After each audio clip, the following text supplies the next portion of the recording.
चलो आज हम लोग पढ़ते हैं क्या चीज़, डिफरेंशिएशन, है ना। डिफरेंशिएशन,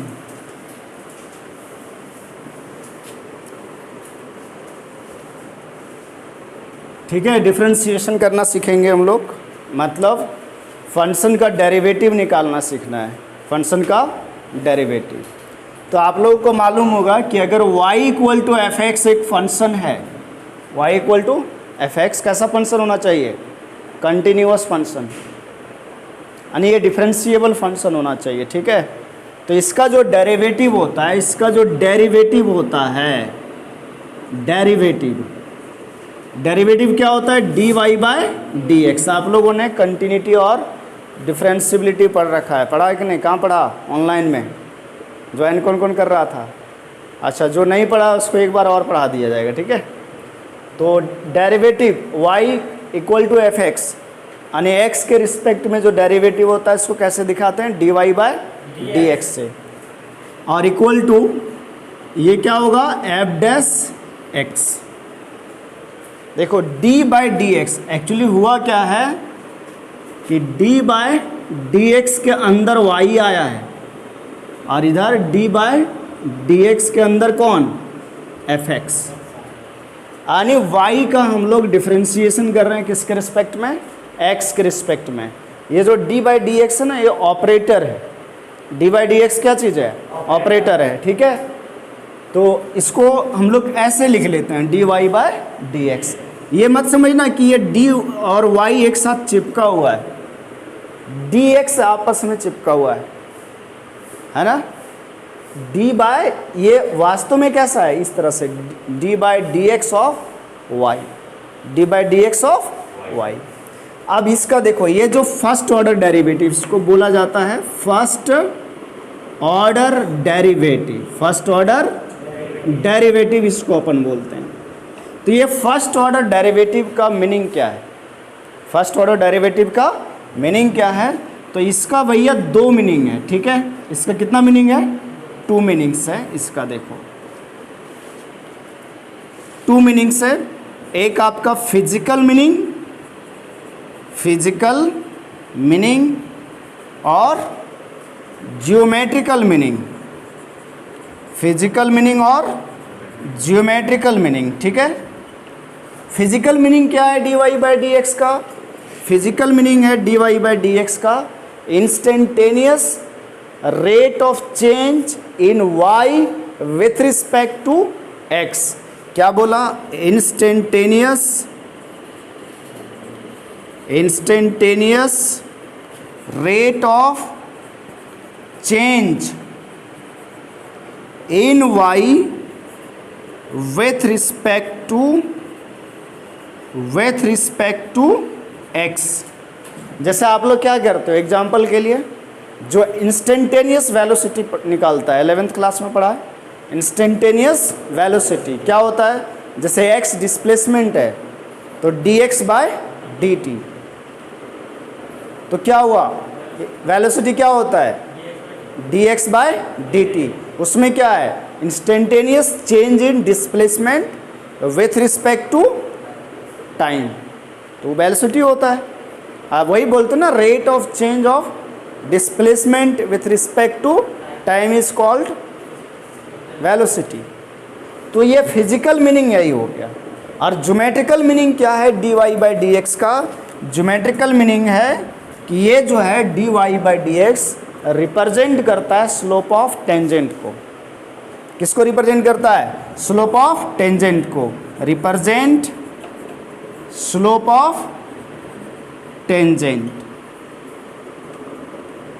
टू या कर्व, किसी भी कर्व पे एट या पॉइंट, किसी पॉइंट पे। जैसे मान लो, देखो जैसे ये x एक्सिस है और ये आपका y एक्सिस है और ये कोई कर्व है, ये क्या चीज़ है, कोई कर्व है। किसी पॉइंट पे आपने एक टेंजेंट ड्रॉ किया, किसी पॉइंट पे एक टेंजेंट ड्रॉ कर दिया, जैसे देखो ये टेंजेंट ड्रॉ कर दिया, ये क्या हो गया, ये टेंजेंट हो गया आपका, ये टेंजेंट है, ये टेंजेंट है, समझना बात को।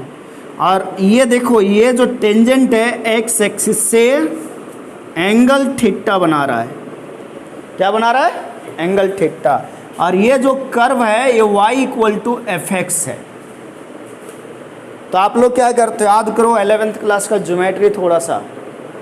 स्लोप को कैसे दिखाते हैं? स्लोप को, स्लोप ऑफ यहाँ टेंजेंट की अगर बात करें तो स्लोप ऑफ टेंजेंट किससे रिप्रेजेंट करते हो? m से। और क्या होता है? टेन थीटा होता है। क्या होता है? Tan theta. लेकिन अगर कैलकुलस मेथड में बात करें कि ये y equal to F X function है और इसी के ऊपर टेंजेंट है, तो भैया ये टेन थीटा किसके इक्वल हो जाएगा? dy बाय डी एक्स के इक्वल। यानी dy बाय डी एक्स किसको रिप्रेजेंट करता है? स्लोप ऑफ टेंजेंट को। किसको रिप्रेजेंट करता है? स्लोप ऑफ टेंजेंट को। तो ये डेरिवेटिव का ये दो मीनिंग हुआ, फिजिकल मीनिंग और ज्योमेट्रिकल मीनिंग। इसलिए हम लोग एप्लीकेशन ऑफ डेरिवेटिव पढ़ेंगे। मतलब ये जब डेरिवेटिव ख़त्म हो जाएगा तो हम लोग एप्लीकेशन पढ़ेंगे इसका। और एप्लीकेशन में क्या पढ़ने वाले हैं? Rate major. रेट मेजर का मतलब वही हुआ, देखो रेट ऑफ चेंज। ठीक है, क्या पढ़ेंगे? Tangent and normal. टेंजेंट और नॉर्मल क्यों पढ़ेंगे? क्योंकि यहाँ देखो क्या आ रहा है, स्लोप ऑफ टेंजेंट की बात हो रहा है। फिर पढ़ेंगे इंक्रीजिंग डिक्रीजिंग, मैक्सिमा मिनिमा। सारा किसका एप्लीकेशन है? डेरिवेटिव का एप्लीकेशन है। ठीक है, तो ये हो गया आपका फिजिकल मीनिंग और ये आपका हो गया ज्योमेट्रिकल मीनिंग। और आप लोगों को ये चीज़ समझाया गया था ज्योमेट्रिकली, वहाँ भी डिफरेंशिएबिलिटी जब हम लोग डिस्कस कर रहे थे। और जो नहीं किया ऑनलाइन क्लास, कोई बात नहीं, फिर से एक बार बाद में बता दिया जाएगा। तो यहाँ पर आज हम लोग पढ़ने वाले हैं क्या चीज़? मतलब फंक्शन का डेरिवेटिव निकालने वाले हैं। तो 11th क्लास में आप लोगों ने फंक्शन का डेरिवेटिव निकाला था कौन सा रूल से? फर्स्ट प्रिंसिपल रूल से। याद करो, सारे फार्मूला आप लोगों ने पढ़ा है। और क्या चीज़? डिफरेंशिएशन भी पढ़ा है, मतलब डेरिवेटिव भी निकाला है। कौन सा रूल तक? चेन रूल तक। तो आज ऐसा बात नहीं कि चेन रूल के बाद बताएंगे, एकदम फिर से स्टार्टिंग से फार्मूला लिखेंगे और उसके बाद डिफरेंशिएशन करना स्टार्ट करेंगे। ठीक है, चलो कॉपी कर लो।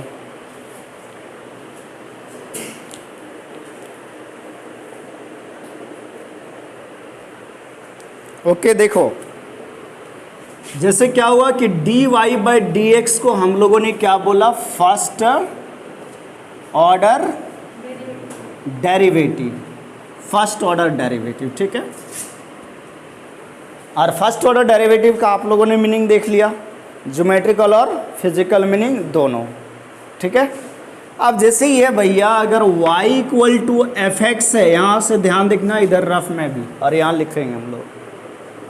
तो इसको एक बार डिफरेंशिएट करोगे x के रिस्पेक्ट में, यानी differentiating with respect to x, तो ये क्या होगा? dy by D x is equal to f dash x. ठीक है, अगर इसको एक बार और डिफरेंशिएट करते हैं, सुनो, differentiating with respect to x, तो क्या होगा? ये जो dy बाई डी एक्स है वो किसके अंदर आएगा? d बाई डी एक्स के अंदर आएगा ना, है ना? dy बाई डी एक्स किसके अंदर आएगा? d बाई डी एक्स के अंदर। मतलब dy बाई डी एक्स को फिर x के रिस्पेक्ट में डिफरेंशिएट कर रहे हैं।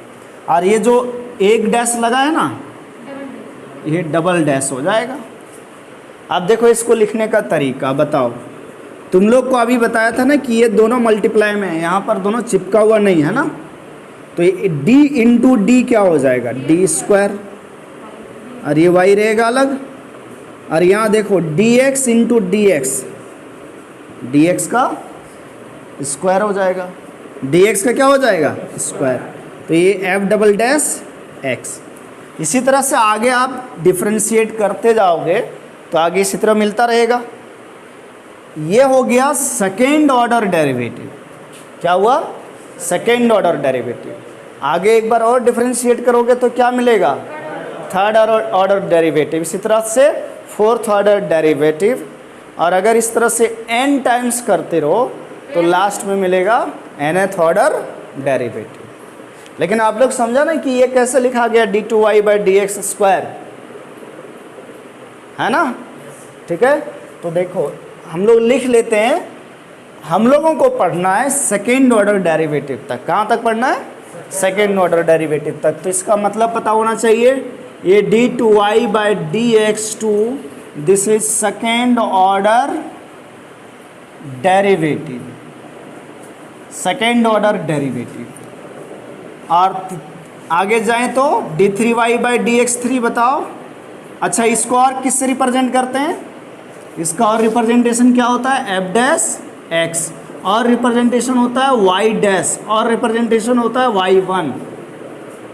समझा कि नहीं? जैसे y डैश कहीं लिखा है तो इसका मतलब फर्स्ट ऑर्डर डेरिवेटिव। चलो यहाँ भी इसी तरह f डबल डैश x, या तो क्या y डबल डैश या तो y2 लिखा जाता है, नीचे लिखता है तो y2।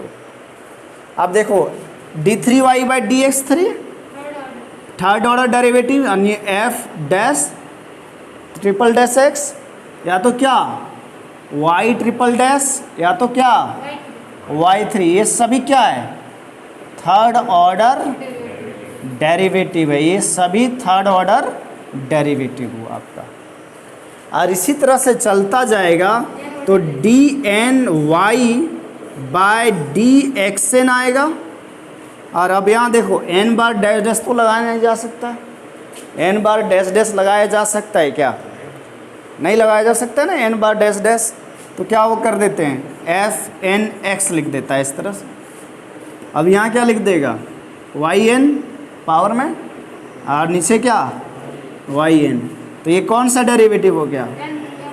nth order derivative, nth order derivative, ये आपका nth ऑर्डर डेरिवेटिव हो गया।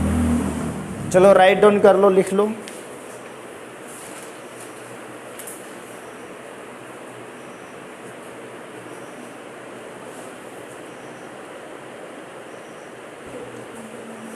चलो अब हम लोग फार्मूला देख लेते हैं ना, डिफरेंट टाइप ऑफ फंक्शन का डेरिवेटिव क्या क्या होता है। तो आप लोगों ने एक बार पढ़ रखा है तो बताओ, y अगर x पे पावर n है तो dy/dx क्या होगा? n इंटू, थोड़ा बड़ा बड़ा लिखते हैं, y x पे पावर n, तो dy/dx equal to n into x पे पावर n-1। ठीक है, ये पावर कुछ भी हो सकता है, नहीं रियल नंबर, यहाँ पर कोई दिक्कत नहीं है। सेकेंड फार्मूला, y अगर भैया केवल x है तो डेरिवेटिव क्या होगा? 1 होगा। कहोगे कैसे सर? इसी फार्मूला से आ जाएगा। देखो y इक्वल टू x है, y इक्वल टू x है, ठीक है। और x से मतलब क्या है? x का पावर 1, तो dy/dx जो होगा वो क्या होगा बोलो? ये पावर मल्टीप्लाई में आएगा। देखो पावर वाले का डिफरेंशिएशन, यानी पावर का डिफरेंशिएशन, बढ़िया से देखो पावर का डिफरेंशिएशन क्या होता है? पावर जो है वो मल्टीप्लाई में आया और फिर x का पावर 1 कम हो गया, तो पावर जो है 1 वो मल्टीप्लाई में आएगा और x का पावर 1 - 1 हो जाएगा। और ये होगा क्या? x का पावर 1 - 1 कितना? 0, और x का पावर 0 कितना होता है? 1 होता है। ठीक है।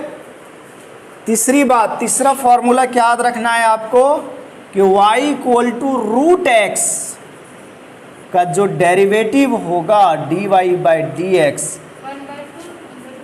1/2 √x, इसको भी इसी फॉर्मूला से निकाल सकते हो। कैसे? y = √x को क्या लिख सकते हो?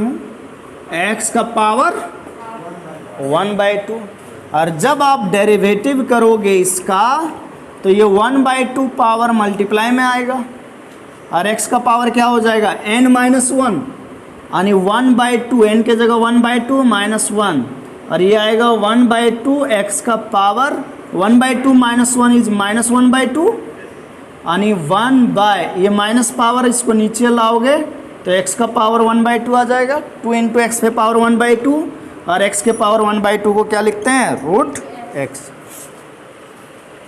चौथी बात, y इक्वल टू 1/x का भी डेरिवेटिव आपको डायरेक्ट याद रखना है। क्या होता है बताओ, क्या होता है, -1/x²। क्या होता है, -1/, ये कैसे आएगा, y इक्वल टू 1/x को लिख सकते हो x का पावर -1, और फिर से वही फार्मूला से लगा लेंगे।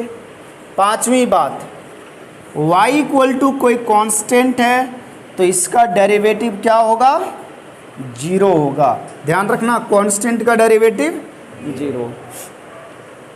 इतना 5 हो गया। अब देखो 6, y इक्वल टू a पे पावर x का एक्सपोनेंशियल फंक्शन का डेरिवेटिव, एक्सपोनेंशियल फंक्शन का डेरिवेटिव क्या होगा, dy/dx इक्वल टू a पे power x into log a with base e, यानी a पे पावर x होगा ही, इंटू लॉग a भी हो जाएगा। कौन सा बेस का, e बेस का। ठीक है, नेक्स्ट देखो आप 7 number, y equal to e raise to the power x का डेरिवेटिव dy/dx इक्वल टू वही होगा, e पे पावर x होगा। 8 number, y equal to log x का derivative with base e base का, बेस ही होना चाहिए, ध्यान देना।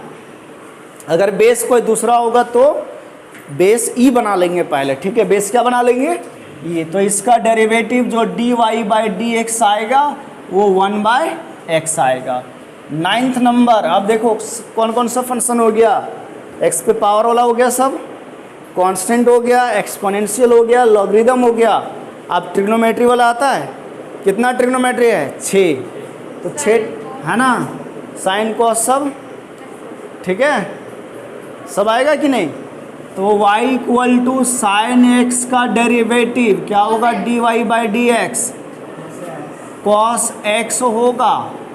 10th number, y equal to cos x का डेरिवेटिव क्या होगा, dy/dx equal to minus sine x, cos का क्या होगा, sine, minus sine x। 11, y equal to 10x का डेरिवेटिव, अच्छा, sec² x, जिसको याद नहीं होता है 50 बार लिखो, एकदम 50 बार लिखो, और कल सुनेंगे जिस, ठीक है, और जो नहीं बता पाया उसका नेक्स्ट क्लास में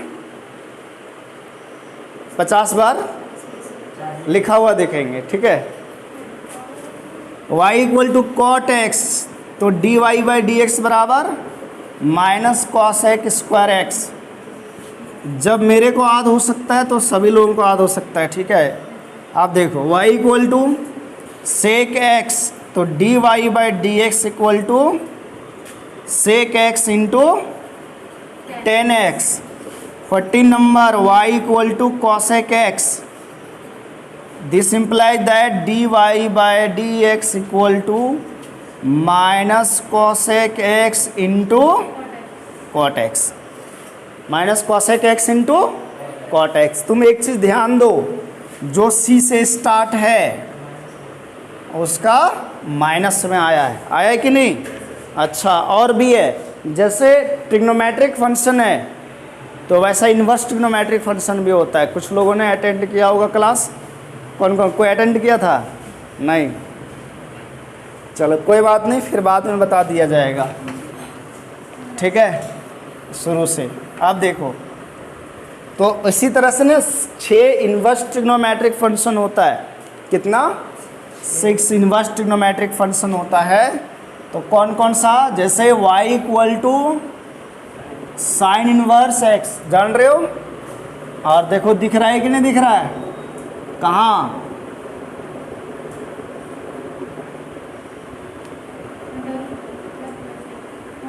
one by under root 1 minus x², 1 by root under 1 minus x², ठीक है, नहीं दिख रहा है, चलो कॉपी कर लो पहले, उसके बाद आगे करें। नहीं दिख रहा है तो कॉपी कर लो।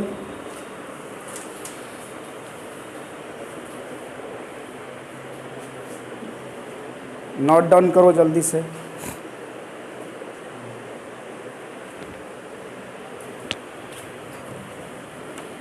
तो नेक्स्ट सारा इनवर्स ट्रिग्नोमेट्रिक फंक्शन का लिख लेना है फॉर्मूला, है ना, सभी इनवर्स ट्रिग्नोमेट्रिक फंक्शन का।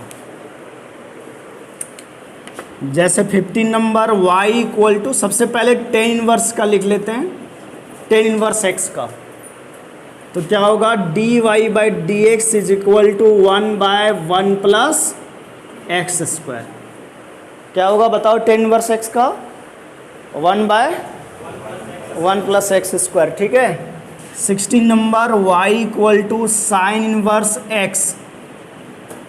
अच्छा कॉट इनवर्स x का पहले लिख लो, कॉट इनवर्स x। देखो टेन इनवर्स x का क्या है, 1/1 प्लस एक्स स्क्वायर। तो कॉट इनवर्स x का भी वही होगा क्या, बस डिफरेंस क्या होगा, यहाँ माइनस आ जाएगा। क्या आ जाएगा, -1/1 plus x square. 17 number y equal to sine inverse x। तो dy बाई डी एक्स जो होगा आपका वो 1/√1 माइनस एक्स स्क्वायर। अब जैसा साइन इनवर्स का है वैसा ही कॉस इनवर्स x का होगा, और क्या होगा, बस माइनस लगेगा, -1/√1 माइनस एक्स स्क्वायर।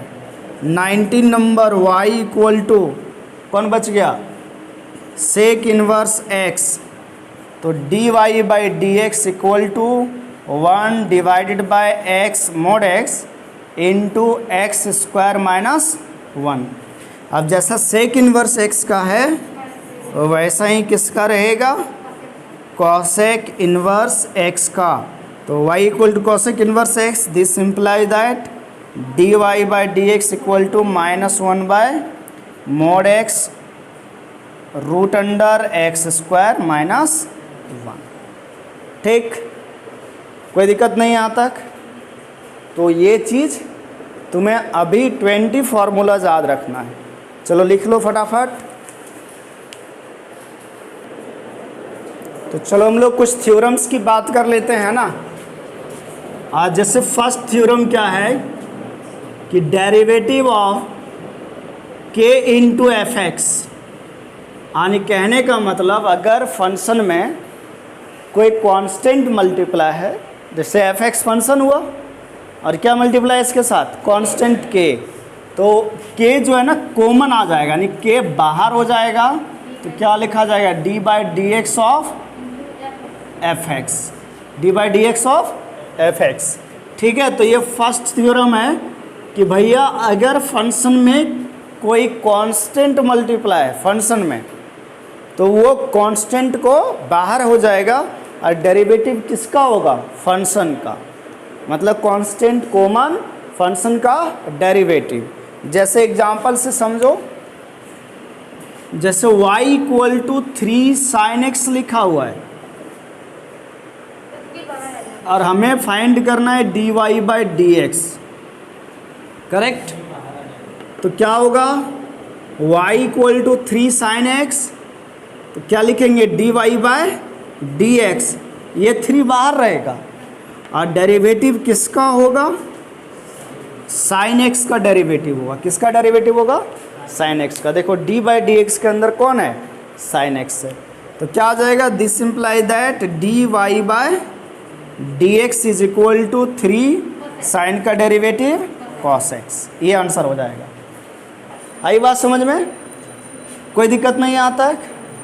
जैसे y इक्वल टू मान लो रहा क्या चीज़, 5 log x with base e, 5 into log x with base e। तो dy बाई डी एक्स क्या होगा, 5 बाहर रहेगा, डेरिवेटिव के अंदर कौन जाएगा, log x। तो क्या लिखेंगे, 5 into d by D x of log x। This implies that dy by D x is equal to 5 into log x का डेरिवेटिव 1 बाई एक्स, तो ये क्या हो गया 5/x। तो ये फर्स्ट थ्योरम हुआ। फर्स्ट थ्योरम क्या कहता है कि अगर भैया कोई कांस्टेंट मल्टीप्लाई है फंक्शन में तो कांस्टेंट बाहर कर लेंगे, डेरिवेटिव किसका होगा, फंक्शन का। ये 11th में भी पढ़ा था आप लोगों ने। चलो अब जैसे नेक्स्ट थ्योरम क्या है, addition oblique subtraction theorem. Addition oblique subtraction theorem क्या है ये चीज़ कि अगर y डेरिवेटिव ऑफ, देखो ऐसे लिख लो, डेरिवेटिव ऑफ मान लो एक फंक्शन f(x) है प्लस या माइनस दूसरा फंक्शन g(x) है। अरे दो के जगह तीन फंक्शन रह सकता है, तो d/dx of f(x) plus minus g(x) equal to होता है d/dx ऑफ f(x) प्लस रहेगा तो प्लस लिखेंगे, माइनस रहेगा तो माइनस लिखेंगे, d/dx ऑफ gx। यानी कहने का मतलब क्या हुआ कि अगर दो या दो से ज़्यादा फंक्शन प्लस या माइनस में हो, कैसा हो, प्लस या माइनस में, दो या दो से ज़्यादा फंक्शन प्लस या माइनस में हो तो क्या कर लेंगे, क्या कर लेंगे, अलग अलग फंक्शन का डेरिवेटिव, देखो f(x) का अलग ये कर लेंगे डेरिवेटिव और gx का अलग कर लेंगे। मतलब दिमाग में रखो जितना भी फंक्शन होगा सभी का डेरिवेटिव तो निकलना है, सभी का डेरिवेटिव निकलेगा। क्या होगा, सभी का डेरिवेटिव निकलेगा। तो जैसे f(x) प्लस माइनस gx है तो f(x) का डेरिवेटिव हुआ, प्लस रहेगा तो प्लस लिखेंगे, फिर किसका डेरिवेटिव, gx का। जैसे देखो एकदम कॉमन सा चीज़ है, सबसे कॉमन फार्मूला यही है ना। जैसे मान लो देखो y इक्वल टू दिया आप लोगों को sin x plus e raise to the power x और बोला गया कि dy/dx निकालो। क्या निकालो, dy/dx। तो क्या होगा भैया, dy/dx is equal to derivative of sin x plus है तो प्लस लिख दो, derivative of e raise to the power x, correct. तो आप लोग बताओ, आगे बताओ, डेरिवेटिव ऑफ sin x कितना होता है, डेरिवेटिव ऑफ sin x कितना होता है, cos x, और प्लस डेरिवेटिव ऑफ e पे पावर x, e पे पावर x। ये आपका आंसर हो जाएगा ना।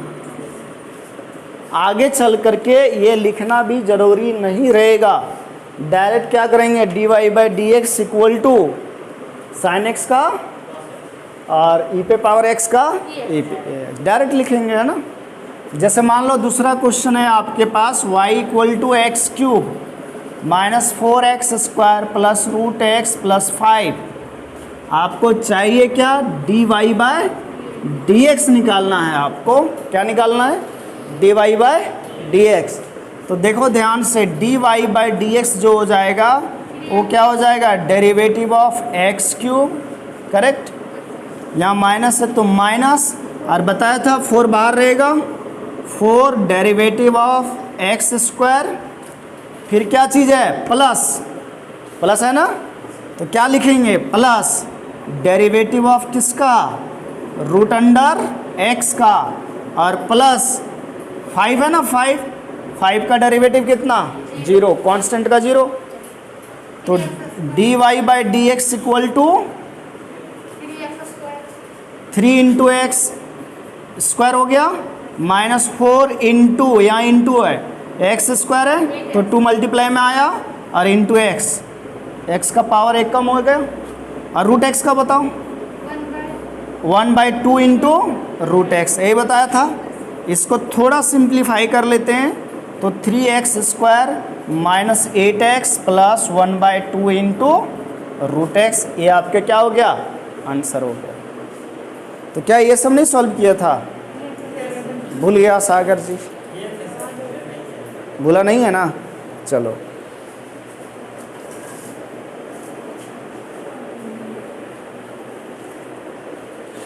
पता है, प्रोडक्ट रूल मालूम है क्या है, अगर दो फंक्शन यानी डेरिवेटिव ऑफ, सोचो ऐसे डेरिवेटिव ऑफ u इंटू भी, u इंटू भी। और ये जो दोनों u और v फंक्शन है, ये किसका फंक्शन है? x का। तो अगर u इंटू वी है, अब भैया देखो जितना भी फंक्शन रहता है, चाहे प्लस में रहे, चाहे मल्टीप्लाई में रहे या डिवाइड में रहे, डिफरेंशिएशन तो सबका करना है ना। तो आप लोगों ने देखा कि अगर दो या दो से ज़्यादा फंक्शन प्लस में है तो सबसे आसान है, सबको सेपरेटली डिफरेंशिएट कर दो। अच्छा, अब अगर प्रोडक्ट में रहा तो क्या रूल होगा, कैसे मल्टीप्लाई करेंगे? तो यहाँ भी दोनों का करना है, तो दोनों का ऐसे डायरेक्ट नहीं कर देना, ऐसे नहीं करना है ना कि y equal to sine x into e पे पावर x है तो डायरेक्ट लिख दिया क्या, साइन एक्स का डेरिवेटिव कॉस एक्स और इंटू है तो इंटू ई पे पावर x। अगर ऐसा होता तो कितना आसान होता है क्या, समझा कि नहीं?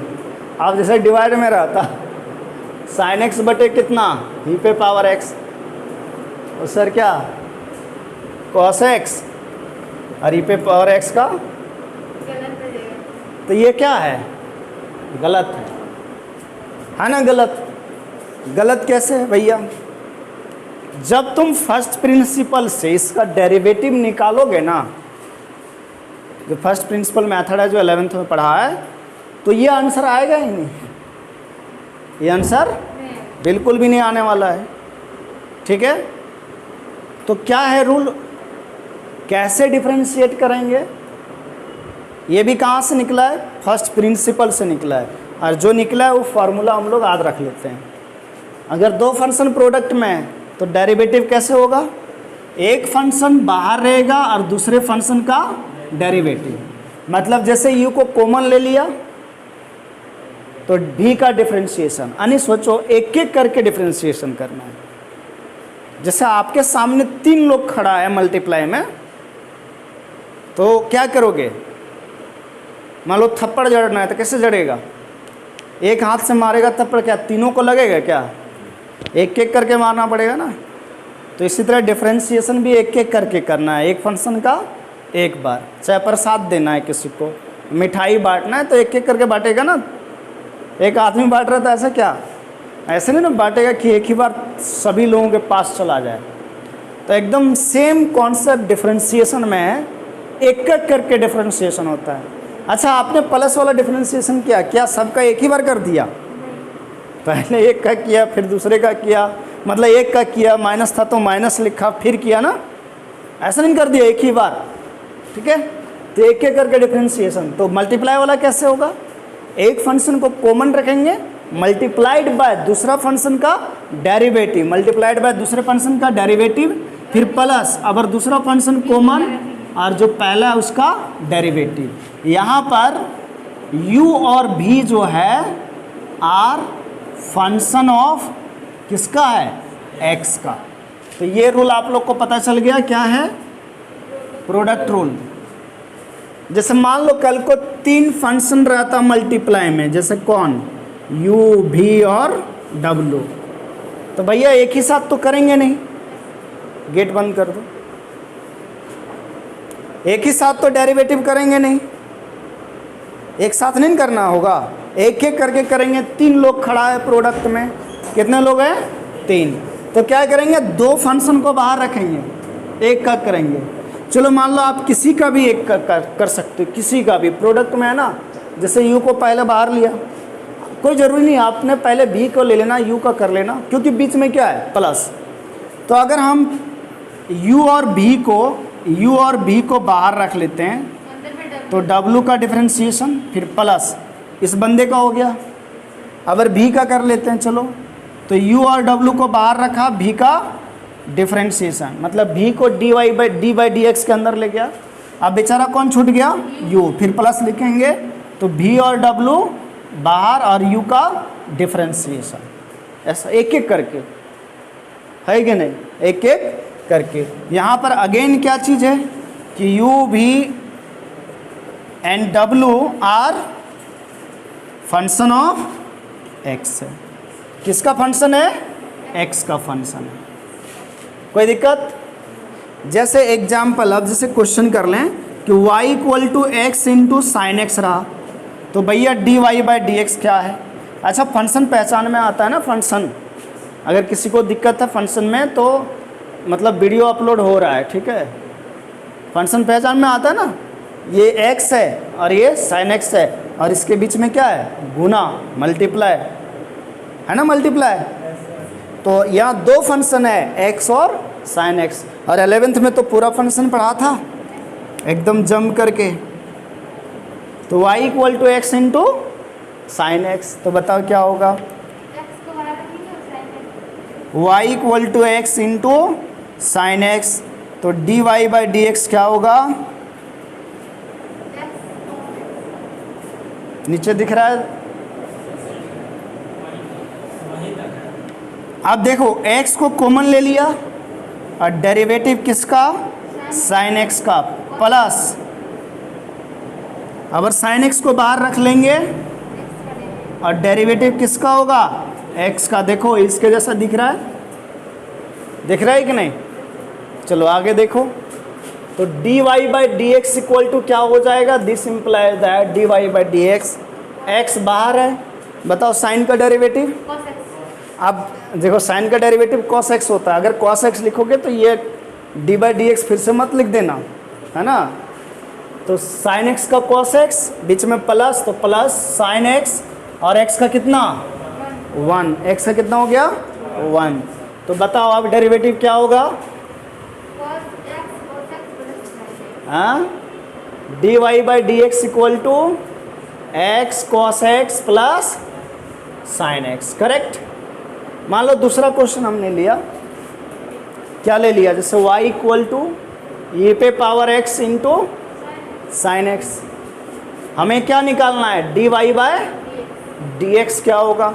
तो very simple, d y by D x is equal to, दो फंक्शन है मल्टीप्लाई में, एक ये वाला और एक ये वाला, है ना।